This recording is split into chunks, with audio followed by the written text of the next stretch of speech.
دنیا بھر کے مسلمانوں نے حال ہی میں اسلام کا ایک اہم فرض ادا کیا ہے۔ یہ اسلامی کیلنڈر کا ذوالحجہ کا مہینہ ہے۔ یہی حج کا مہینہ ہوتا ہے اور یہ مہینہ دنیا کے تمام مسلمانوں کے لیے ایک مقدس مہینہ ہوتا ہے، جس میں دنیا بھر کے مسلمانوں کو اسلام کا ایک اہم فرض ادا کرنے کا موقع ملتا ہے۔ دنیا بھر کے مسلمانوں کے لیے یہ مہینہ پیغمبر اسلام ہمارے نبی محمد صلی اللہ علیہ وسلم کے شہر اور محمد صلی اللہ علیہ وسلم کی گلیوں کی زیارت کا خوش نصیب موقع ہوتا ہے۔ دنیا کے تمام مسلمانوں کی خواہش ہوتی ہے کہ وہ زندگی میں ایک بار چاہے دنیا کی کوئی جگہ دیکھیں یا نہ دیکھیں، لیکن اس شہر کی زیارت کو دنیا بھر کے مسلمان اپنی سب سے بڑی سعادت اور خوش نصیبی سمجھتے ہیں، اور اس موقع پر مسجد نبوی کی زیارت کرنے کے لیے یہاں جانے والے لوگ سب سے زیادہ بےتاب ہوتے ہیں۔ تو چلیے آج کے ویڈیو میں مسجد نبوی کی تاریخ اور مسجد نبوی کے بارے میں کچھ اہم چیز جاننے کی کوشش کرتے ہیں۔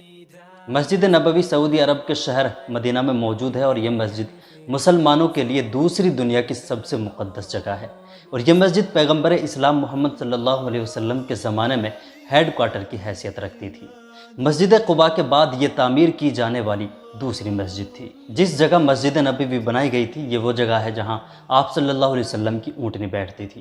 یہ جگہ بنو نجار کے دو یتیم بچوں کی زمین تھی، جسے آپ صلی اللہ علیہ وسلم نے قیمت دے کر خرید لیا تھا، اور ان دونوں بچوں نے خوشی خوشی اسے مسجد کے لیے وقف کر دیا تھا۔ اس کی تعمیر کا کام صحابہ نے کیا، اور صحابہ کے ساتھ آپ صلی اللہ علیہ وسلم بھی تعمیر کے کام میں ہاتھ بٹاتے تھے۔ اس مسجد کے 3 دروازے بنائے گئے، اور اس مسجد کی دیواریں کچی اینٹ اور گارے سے چنی گئی تھی۔ اس مسجد کی چھت اور ستونوں کا کام کھجور کی شاخ اور تنوں سے کیا گیا تھا۔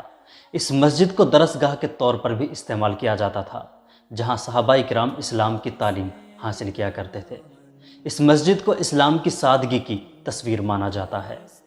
لیکن دوسری مرتبہ مسجد نبوی سعودی عرب کے بادشاہ شاہ فہد کے دور میں تعمیر کرائی گئی تھی، اور اس دور میں جس انجینئر نے مسجد نبوی کو ڈیزائن کیا تھا اس نے سعودی حکومت سے ڈیزائننگ کا معاوضہ لینے سے صاف انکار کر دیا تھا۔ مسجد حرام اور مسجد نبوی، ان دونوں مسجدوں کو ڈیزائن کرنے والا ایک ہی انسان تھا۔ آپ صلی اللہ علیہ وسلم کے دور میں بھی ایک بار اس مسجد میں کچھ بدلاؤ کیے گئے تھے۔ اس کے بعد وقت وقت پر خلیفاؤں نے اور اپنے دور کی مسلم حکومتوں نے بھی مسجد نبوی کی تعمیر میں کام کرایا۔ اس مسجد کے دائرے کو وقت وقت پر بڑھایا گیا، اور وقت وقت پر اس مسجد کے تعمیر کے کام کو انجام دیا جاتا رہا۔ حضرت عثمان غنی رضی اللہ عنہ کے دور میں بھی تعمیر کا کام کرایا گیا تھا۔ مصری حکومت کے دور میں بھی مسجد نبوی میں کچھ بدلاؤ کیے گئے تھے اور تعمیر کا کام کیا گیا تھا۔ اس کے بعد سلطنت عثمانیہ کے دور میں بھی مسجد نبوی میں بہت سارے بدلاؤ کیے گئے، اور سلطنت عثمانیہ کے دور میں مسجد کے دائرے کو بھی بڑھایا گیا تھا، اور سلطنت عثمانیہ کے دور میں ہی پہلی بار اس مسجد میں سنگ مرمر کا استعمال کیا گیا تھا، اور پہلی بار سلطنت عثمانیہ کے دور میں ہی اس مسجد میں بجلی سے روشن ہونے والا بلب بھی روشن ہوا تھا۔ لیکن سب سے بڑا بدلاؤ اس مسجد میں 1983 کے بعد ہوا۔ آج ہم جو مسجد نبوی کا خوبصورت ڈیزائن دیکھتے ہیں، یہ ڈیزائن 1983 کے بعد ہی کیا گیا تھا۔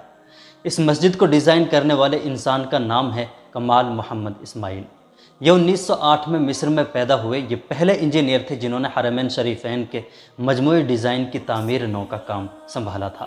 انجینئر محمد کمال نے الیکٹرک گنبد، سنگ مرمر کے ٹھنڈے فرش اور فرش کو ڈھانپنے والی بڑی بڑی چھتریوں کا ڈیزائن تیار کیا تھا۔ یہ آرکیٹیکچر ڈیزائن سب سے الگ تھا، جس نے سعودی عرب کے گرم موسم میں لاکھوں عازمین حج کو راحت فراہم کی۔ اس خوبصورت اور ان سبھی ڈیزائنز کو تیار کرنے کے لیے انجینئر محمد کمال نے اپنے تجربے کا اچھا استعمال کیا تھا۔ لیکن اس اتنے بڑے کام کے لیے جہاں انجینئر کمال محمد نے اپنا اچھا خاصا وقت بھی لگایا، اس بڑی تعمیر کے لیے اس نے ایک پیسہ بھی نہیں لیا، اور ان سبھی ڈیزائنز کے بدلے ایک پیسہ بھی بطور معاوضہ لینے سے صاف انکار کر دیا تھا۔